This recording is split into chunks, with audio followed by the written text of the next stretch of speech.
So when we're talking about the idea of meal timings, breakfast, lunch, dinner, a lot of people can become fixated with, if I mix breakfast, throw the hat at it, the day is done. That's not the case.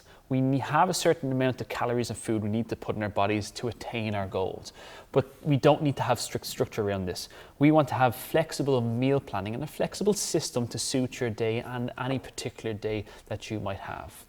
As an example, you might be a parent, you might be running a business, or you could be somebody who's sitting at home doing an online course.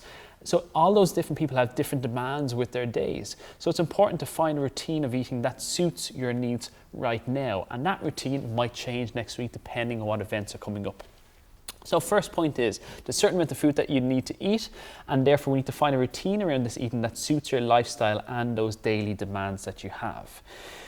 Therefore, we need to design our eating routine around these events that are going to happen tomorrow and not thinking too far ahead. Maybe planning the week ahead is fine, but ensuring to design a routine around those events and daily events.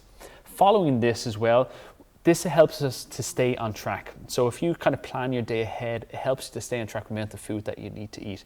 For example, if you're not having your breakfast first thing in the morning and you push it back to around 11 a.m., you're still getting in those calories and fuel that you need and ensuring that you're going throughout your day with hitting that calorie goal and that macronutrient goal. This then moves us on to meal prep. During the week, you want to be quite time efficient with your meals. You don't really have time to cook for 2 or 3 hours in the evening times. This is where little tricks like prepping some meals in advance and putting them in the freezer or in the fridge is a good call, but also is choosing recipes that are actually going to be quite quick to make in the evening. We highly advise you, for a good relationship with food and for your family and kids to have a good relationship with food, is spend a couple of hours cooking on a Saturday and Sunday and cook a big meal. Again, this is really beneficial to develop a good relationship with food. But again, doing this during the week may not produce that same result because we're all busy during the week and we need to have that wind down time. This also, then by prepping that food and being time efficient with our food and spending more time cooking those meals, helps us to negate those cravings because the food is there ready to go and we're not fighting against the clock. So a quick action list as well is, if you have your breakfast, your lunch, your dinner, and maybe your snacks, find 3 or 4 different options for each meal. 3 or 4 different options for breakfast, 3 or 4 different options for lunch and dinner, and a couple of different snack options.